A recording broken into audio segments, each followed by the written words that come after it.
Hello and welcome back, press fans. Coming to you from Altman Studios in downtown Brentwood to your ears wherever you are, this is Clocked In with the Press. I'm Melissa Van Rooten, here with press editor Kyle Szymanski on sports. Hello. Today, we'll be talking about the Contra Costa Prosecutor of the Year, some new Delta Gallery art shows, Mayor Bryant's State of the City address, and new evidence in the Alexis Gabe case, among other things.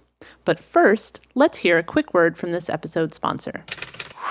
Today's episode is sponsored by our friends at Sip & Scoop in downtown Brentwood. Sip & Scoop delivers smiles for miles, sip by sip and scoop by scoop. Gelato, Italian ice, and signature coffee beverages are just a few of the delicious treats on their menu. Stop by Sip & Scoop at 234 Oak Street in downtown Brentwood to get your fix. They're also on DoorDash. Thanks so much. Contra Costa District Attorney Diana Becton has announced that Deputy District Attorney Aaron DeFerrari is the 2021 Outstanding Prosecutor of the Year. Becton nominated DeFerrari last March in a letter sent to the California District Attorneys Association. It was his third nomination for the award, the first in 2012 and the second a year later. According to the association, the Outstanding Prosecutor Award is given to attorneys who achieve excellence on complex and challenging cases throughout their careers. Becton said, "In the pandemic year, Aaron DeFerrari faced challenges in and out of the courtroom. Despite COVID restrictions, Aaron spent 103 days prosecuting 3 separate homicide trials against a total of 5 defendants. Most impressively, he convicted all 5 men of murder." DeFerrari has long distinguished himself as a trial attorney by prosecuting 72 jury and 16 homicide trials in his 18-year career. In 2010, he was the first prosecutor in Contra Costa County to use a dual jury in a quadruple homicide case where all 3 defendants were convicted. In 2017, DeFerrari got a conviction of 174 years to life for James Spider Joseph Jr., who was involved in a national human sex trafficking ring. Becton said that DeFerrari's standard of excellence at the Contra Costa District Attorney's Office merits this award, an award he has truly earned. So many congratulations to Aaron DeFerrari. Keep up the good work. The State Parks Division of Boating and Waterways is accepting applications from public and private marina owners for federal boating infrastructure grants. For next year, $14 million is available for such projects nationally. Applications will be accepted through Tuesday, August 2nd.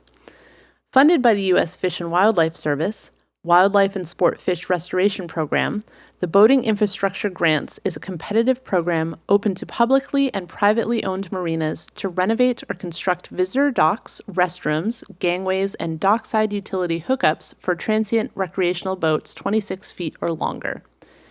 The program provides the following resources to recreational boaters: enhanced access to recreational, historic, cultural, and scenic resources, strengthen community ties to water's edge and economic benefits, promote public and private partnerships and entrepreneurial opportunities, provide continuity of public access to the shore, promote awareness of transient boating opportunities. Applicants should first review the federal guidelines and application instructions to determine if they qualify. Grants are available to projects on a competitive basis against applicants from other states and territories. The Federal Fish and Wildlife Service ranks and scores grant requests according to need, access, cost efficiency, matching funds, and innovations that improve user access to the waterways. The Division of Boating and Waterways reviews each application and sends the most eligible projects to the Fish and Wildlife Service. If awarded a grant, the division will manage the project through completion to ensure it meets federal requirements. Marina operators eligible to compete in this program can receive an application by contacting Ethan Tratner at ethan.tratner, that's TRATNER, at parks.ca.gov, or by calling 916-902-8823. What a fantastic kind of nod. I mean, on the Delta, we have so much shoreline and so many marinas that this would really be a boon for. It sounds like a fantastic program. Moving on, Antioch and the Antioch Unified School District are benefiting from a state grant to the John Muir Health System. John Muir Health has been awarded a nearly $1.8 million state grant over the next 3 years to support the health system's Beyond Violence program and expansion of mental health services in the community it serves. This grant is part of California's Violence Intervention and Prevention, CAL-VIP, grant program, which provides grants to programs in communities that are disproportionately harmed by violence, particularly group member-involved homicides, shootings, and aggravated assaults. John Muir Health's Beyond Violence program, managed as a partnership between its community health improvement, trauma services, and social services departments, is a hospital-based violence intervention program developed in 2010 to stop violence in local communities. As Contra Costa County's only trauma center, John Muir Health sees a high percentage of the victims of violent crime and repeat patients who are stuck in cyclical violence. The program currently serves people ages 15 to 25 who have experienced intentional injury by gun violence, stabbings, or assault. Since its inception, the program has achieved significant success, with 98% of people participating remaining alive, avoiding arrest, and avoiding re-injury after initially being hospitalized at John Muir as a trauma patient. With this additional funding, the Beyond Violence program can remove the upper age limit of people eligible to participate and expand the reach of support programs in the cities of Richmond and Antioch via a new partnership with Contra Costa Family Justice Center in Antioch and Richmond. This funding will also allow for the expansion of mental health services to Beyond Violence program participants, as well as students in the Antioch Unified School District. So this sounds like it will be a huge help.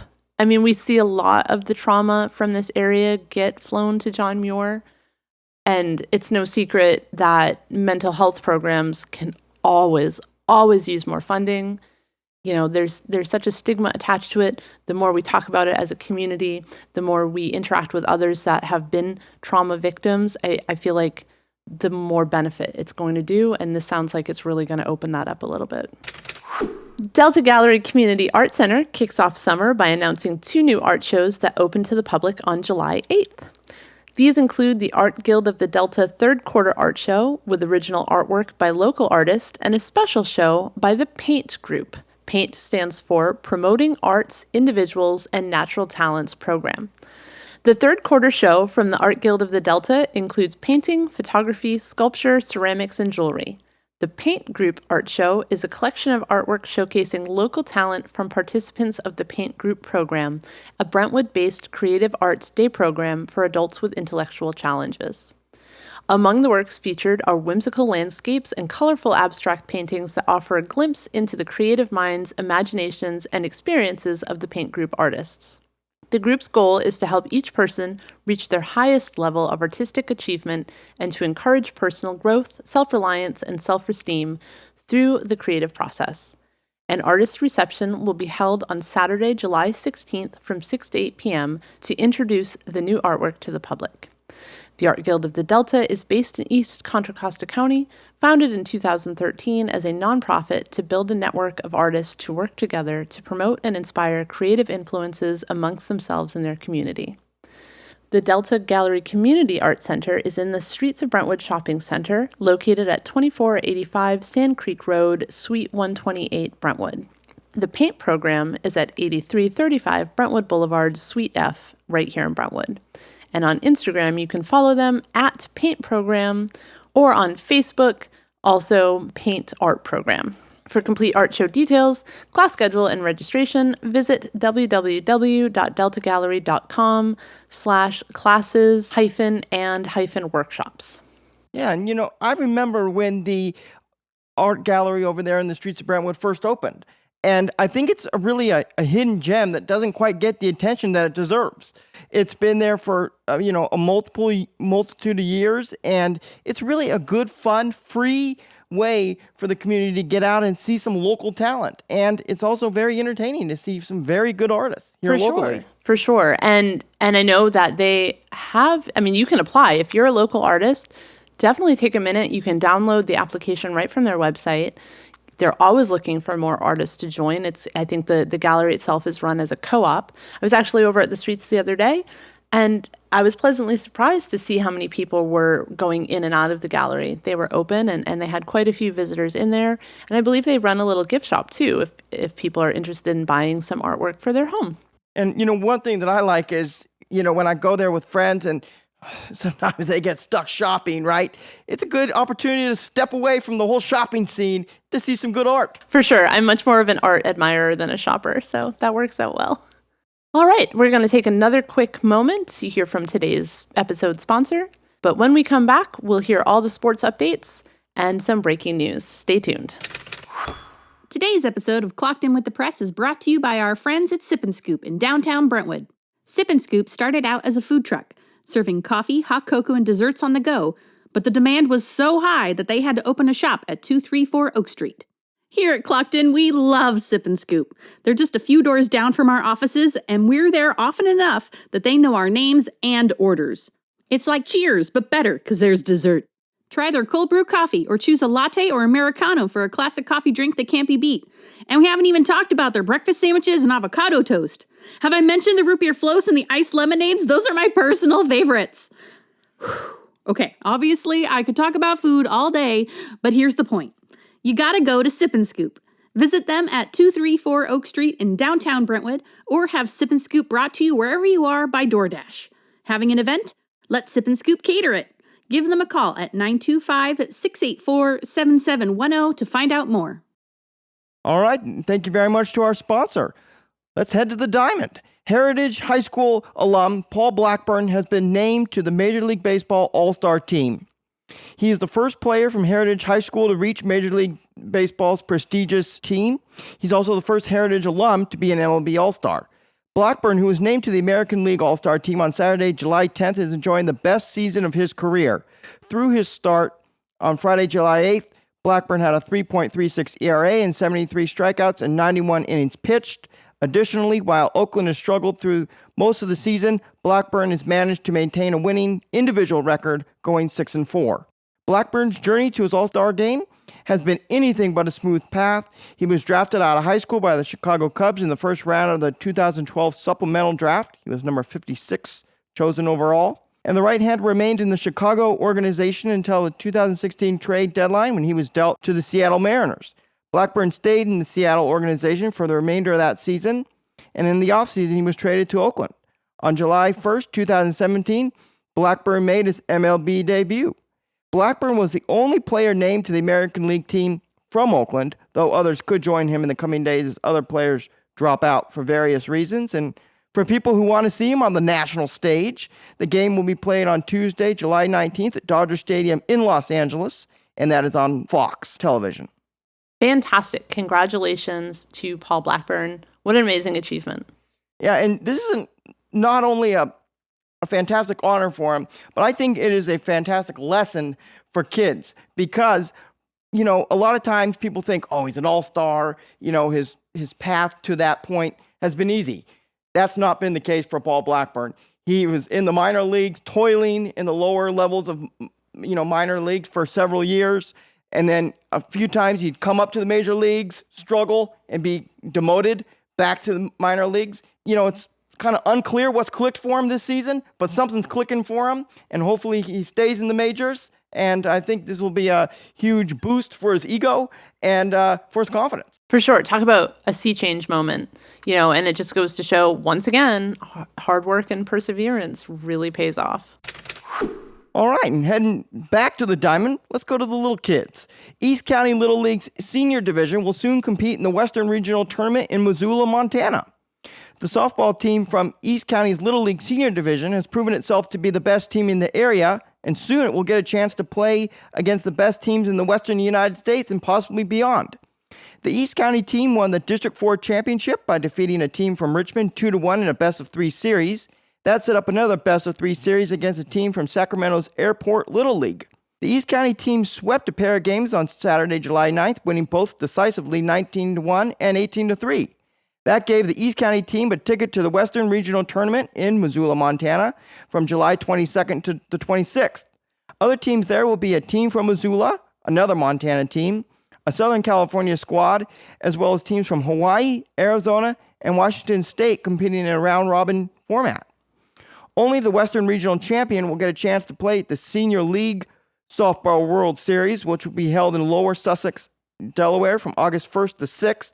And regardless of how the Western Regional goes, though, the East County team is guaranteed a minimum of 7 more games. And of course, the senior softball division is made up of 13 to 16-year-old girls. And one last thing before we move on to our next story is this team needs the community's help. They obviously need to get to Montana, and that requires a lot of money. So to that end, the team is having a fundraiser car wash on Saturday, July 16th and Sunday, July 17th at Straw Hat Pizza on Lone Tree Way in Brentwood, and that's from 9 a.m. to 1 p.m. So, well, we just got done talking about Paul Blackburn, a professional reaching the elite stage. These are some kids that are doing the same at a very young age. And let's root them on. This is a huge honor for them. You know, these are teams from all over the western United States, and East County is going to be right there battling for a spot. I love it. And I again, I know how we come together for our community. So head on out to that car wash, help support these girls get out to this tournament. And I know I need my car washed. So You're telling me. Yeah, me too. So I think that I will head out there. How fantastic.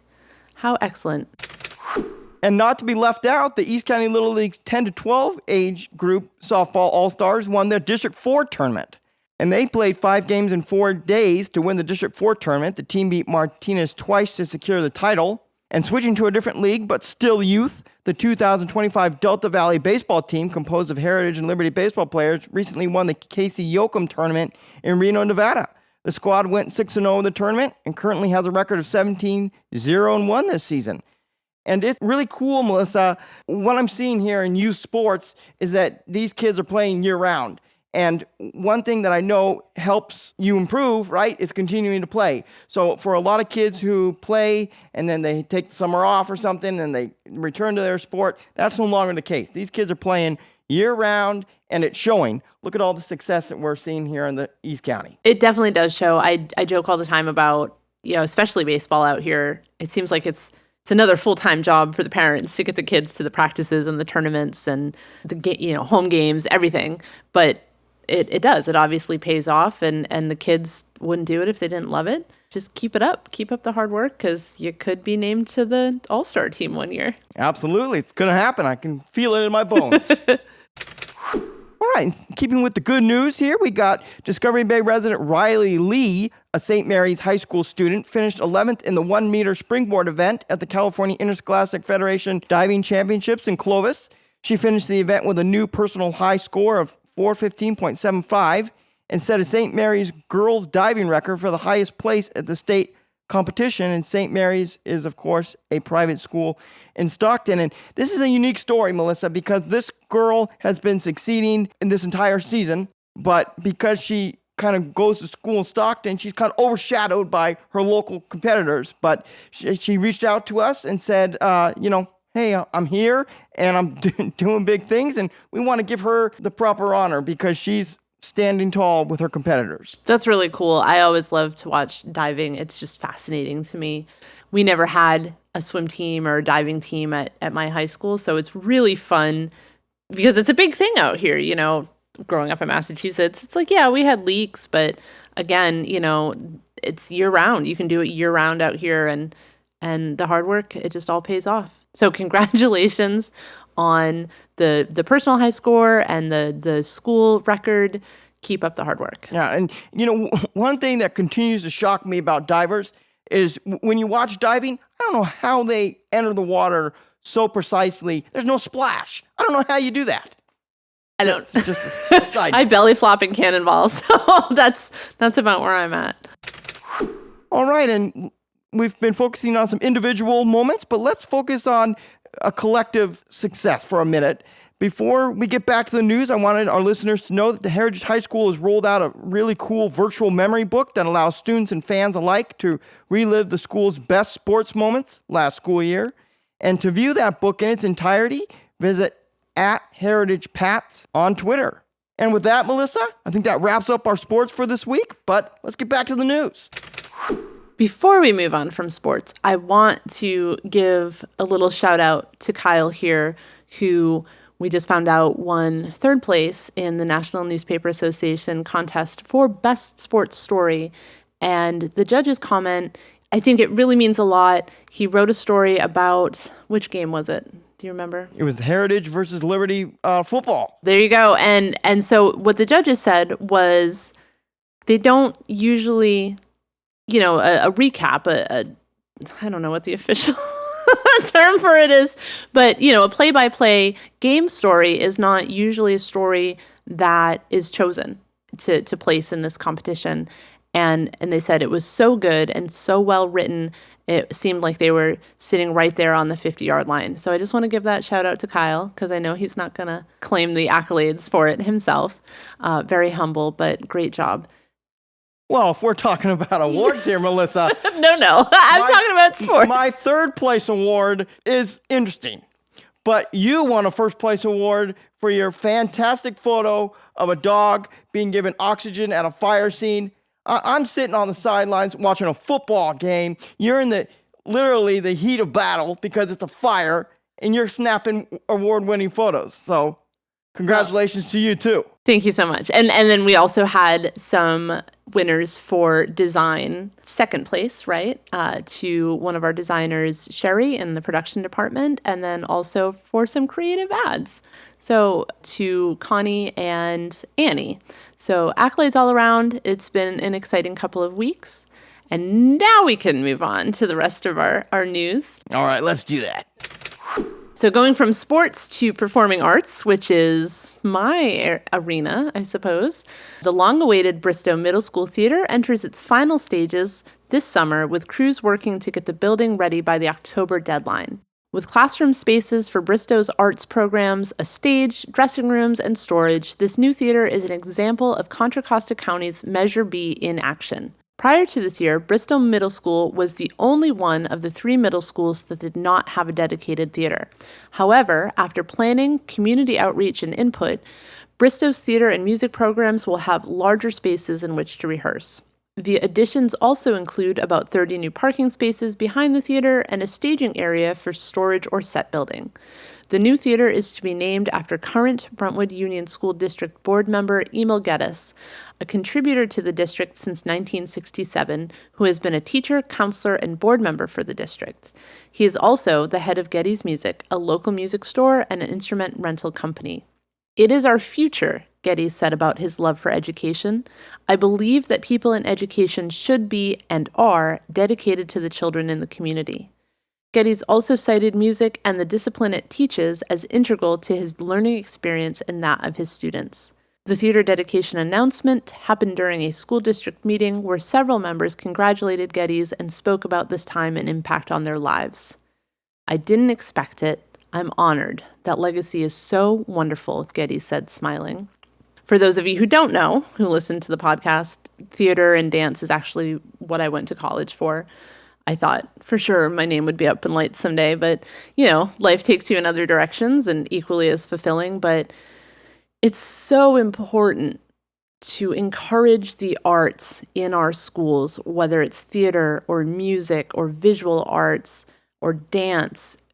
And there's actual studies that show students who come from schools that have a robust arts program routinely score higher on standardized tests. Their GPA on average is higher, and it trains their brain to be a little more intellectual. It's really sad in a way to see how much of the arts programs have been stripped out of our public schools over the last few decades. I can remember growing up and we would go to music class and we would go to art class, and it was different teachers. It wasn't just our homeroom teacher teaching another subject. We would learn music. We would, starting in 4th grade, have an instrumental program. And I mean like band, not recorders or, something like that. It shapes a lot of kids and it saves a lot of kids. Academics are great. Sports are great. Everybody's going to kind of figure out what their strong points are. But I feel like the arts have always kind of existed for us misfits, us nerds. And for me personally, I don't think that I would be where I am today without the programs that we had in the schools growing up. And I would love to see that come back to our public schools now. It's kind of tricky, My kids, and don't get me wrong, thank you, Mr. Geddes. 2 of my 3 kids, eventually it'll be all 3, but they take lessons at Geddes Music. They both play piano. They have incredible teachers. it would be nice to bring some of that back to the classroom as well. Absolutely. And, Freedom just opened their new theater, and I happened to be at one of the first performances there, and the look on the kids' faces said it all, right? You want to inspire kids to go to school and to be excited about what they do. Look at those kids that get to perform in this new theater. I cannot wait for this to open because the kids are going to love it. Yay, I'm excited to see it. Moving on, Brentwood Mayor Joel Bryant delivered the annual State of the City address as part of the July 12th City Council meeting, reiterating many of the goals that are part of the current strategic plan. Bryant provided a look at Brentwood's demographics. As of January 2022, the city has a reported population of 64,032 residents. The median annual household income is $115,167. Bryant reported that the city has an overall budget of $315 million and a $72 million general fund budget. There are 30% reserves, quote, available for emergency contingencies. Bryant also recapped recent city projects such as the fire district consolidation, as well as discussing upcoming projects that are part of the city's current strategic plan, including security improvements to the parking structure in downtown Brentwood and the construction of the Innovation Center. The center, according to Bryant, is a major endeavor that is expected to add 8,000 potential jobs. The City Council is expected to dedicate a portion of their next meeting to further discussing the logistics of the project. Bryant said, "It will be focused on high-paying, high-quality jobs to help our residents have a very local commute and to be able to spend time with their families." Other upcoming projects Bryant discussed included the construction of the McCollumney Trail Bridge, a bicycle and pedestrian overpass being built in partnership with Contra Costa Transportation Authority, and the construction has already started. If you travel Route 4, you'll see that construction going on. And also the continued extension of Sand Creek Road, which I believe is set to open at some point in 2023. But they're making good progress on that as well. Bryant's full address and the rest of the City Council meeting can be viewed on the city website. Melissa, I'm going to encourage people to listen to this, right? Because I know that, city politics is kind of hard to understand sometimes, and all that's going on in the city, it takes a lot of time to follow if you want to do it, week after week after week after week. This one State of the City address is and has always been that one event that basically takes all of the city's successes, all the big events that are going to happen, and all the milestones the city's achieved in the past year, and lumped it into one speech. So if you have an hour to listen to this, you can catch up on everything that's going to happen in the city in the next year. So I encourage people to go ahead and listen to that on the city's website. For sure. And I'm going to take it a step further. I know that it's been said to me on multiple occasions that really it's the same people that tune in to the city council meetings every couple of weeks, just in general. If you want to be more involved in what is going on in your city, whether it's Brentwood or Oakley or Discovery Bay, it's so much easier now. You don't have to come down every couple of weeks and sit through the full meeting at City Hall. You can tune in over Zoom. They share the agenda ahead of time so you can see what is planned to be discussed and decide, okay, is this something that I want to speak out about? If you're not able to attend the meeting, they give you an opportunity to send in an email. But it really is the best way to be invested in your community. We live here, we eat here, we shop here, our kids go to school here. We should have a say. And these meetings are public. There is great transparency. Yeah, some of them get a little long, but you don't have to sit through the whole thing. That's the beautiful thing about it being digital now, is you can tune in from the comfort of your own home, and if you have something to say, it gives you that opportunity rather than just kind of sitting back and complaining or shouting into the void of social media about what you like or dislike. Bring it to your council members, bring it to your mayor, bring it to the planning commission, and really get your voice heard and become involved. It's super important. This is where we live, and we want it to be the best community that it can possibly be. On to some breaking news. Crews are investigating the cause of a residential fire that displaced 2 residents and 4 pets and caused an estimated $200,000 in damage on the 4600 block of Poe Court in Brentwood on Tuesday, July 12th. The occupants, along with 2 dogs and 2 cats, evacuated quickly and safely, fire officials said. The occupants, along with 2 dogs and 2 cats, were able to evacuate quickly and safely. There were no injuries reported to residents or fire personnel. The fire, which originated along the fence line at around 2:25 p.m., was initially believed to have also involved the neighboring home, so a second alarm was added.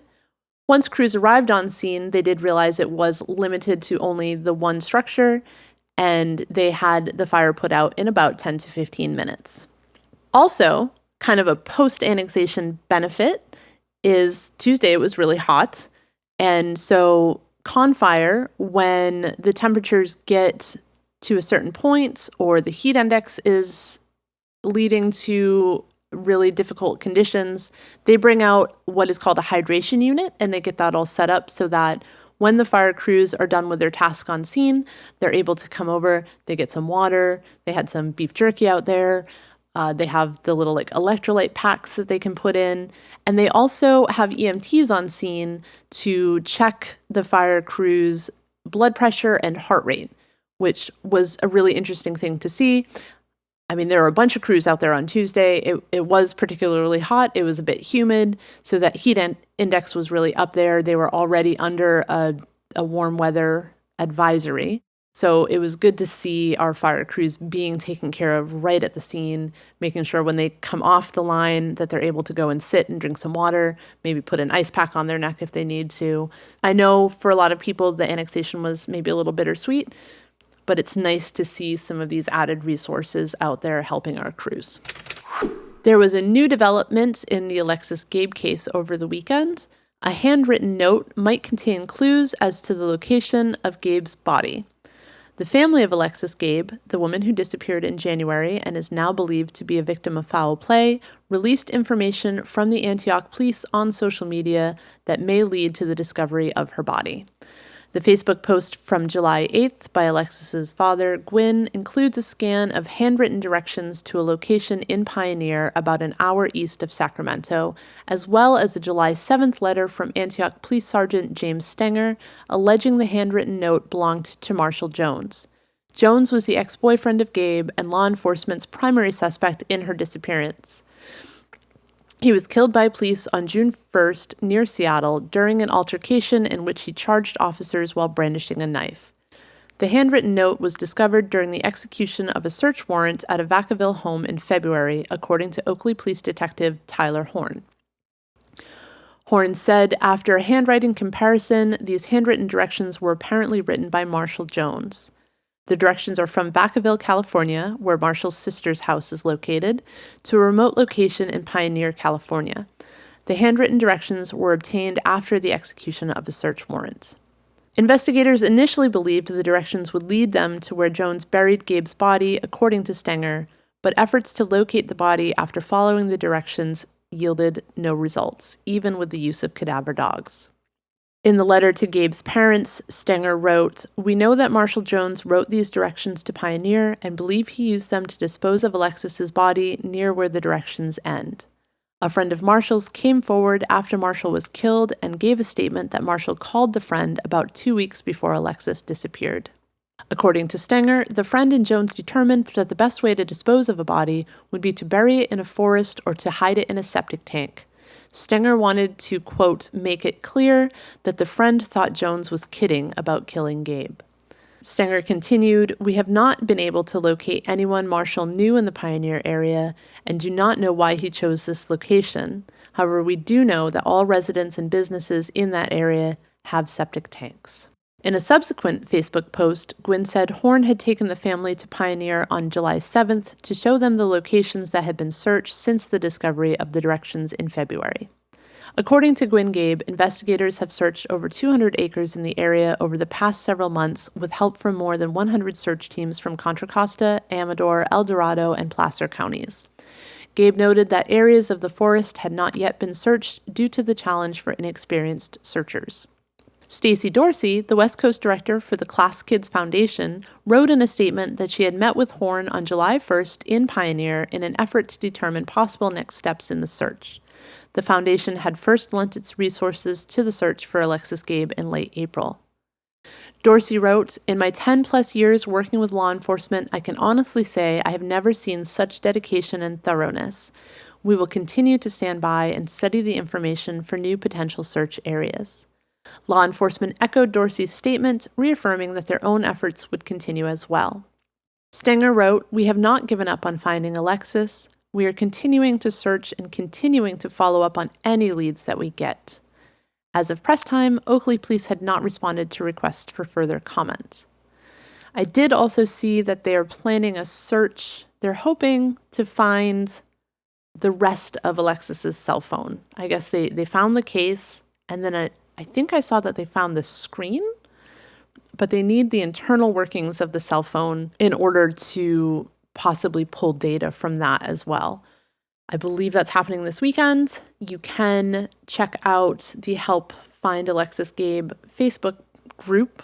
It's a big group. It's got, I think, thousands of members at this point, and they're constantly posting new information, new efforts. I know the family is still fundraising. There's just, it's heartbreaking, right? It continues to be heartbreaking, and they just want some closure. So hopefully they're able to search more in Pioneer. I know that had kind of been coming up a lot, and nobody really knew why they were heading out to Pioneer so frequently. And so they finally released this evidence, and hopefully it leads to something. All right, so this weekend, what you got going on there, Kyle? I don't have a whole lot. I think it's going to be hot, so maybe I'll go swimming somewhere. Thankfully for me, I have a few relatives with pools. You can't get much more local than that. It's true. That's fantastic. Well, if any of our listeners are looking for some fun events this weekend, there is a lot going on. There is a book sale happening at the library, and it's more geared toward teachers or homeschoolers. It's going to be a lot of educational materials. That is on Saturday from 10 to 2. That's right here at the Brentwood Library. If shopping for books isn't quite your thing, there is a Cars and Coffee event happening in Discovery Bay. That is also on Saturday from 8 to 10. So you can go have some coffee, look at some classic cars. It's hosted by the Discovery Bay Corvette Club, so probably a few Corvettes, I'm guessing. So that could be a lot of fun. I love it. I love a good classic car. There is a luau fundraiser happening. The Byron Delta Lions Club is hosting that. That's happening on Saturday, July 16th at 6 p.m. There's a bass fishing tournament on Sunday. There's a craft market at the Farmer's Daughter on Sunday. There is a lot happening. And then, of course, this Saturday is our farmers market, and it's the third Saturday, so it's Makers Boulevard. Come down and support your local farmers and your local artists and makers. And then also Sunday is the farmers market in Discovery Bay. The more support it gets, the longer it will stick around. There's a lot. But if you want more information, definitely check out our calendar at www.thepress.net/calendar, or pick up a copy of this week's paper. There are several locations in the area that you can go grab a copy. That's it for today's episode of Clocked In with the Press. We appreciate you taking the time to listen in, and we look forward to speaking with you in future episodes. If you would like to read more stories of East Contra Costa County, you can do so through our website at www.thepress.net or through our Twitter and Instagram at PressClockedIn. Be sure to tune in again next week for all your local news and sports highlights. Contact us with your thoughts on this episode or any other before it by emailing podcasts@brentwoodpress.com. Thank you so much for listening. Have a fun and safe weekend, and we will speak with you all next time. This is Melissa. And Kyle. Clocking out.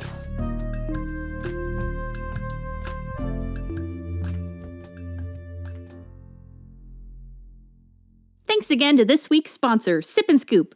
Remember that feeling of hearing the ice cream truck coming down the street as a kid? Bring back that feeling by visiting Sip and Scoop. They started out as a truck too, and now they have a brick and mortar shop right here in Brentwood, so you don't have to chase them down the block. Sip and Scoop has all kinds of high-quality desserts to satisfy any sweet tooth. Gelato, root beer floats, and iced coffees are just a few of my favorites. And the whole menu is available to go on DoorDash. Stop by their shop in downtown Brentwood and get your scoop on.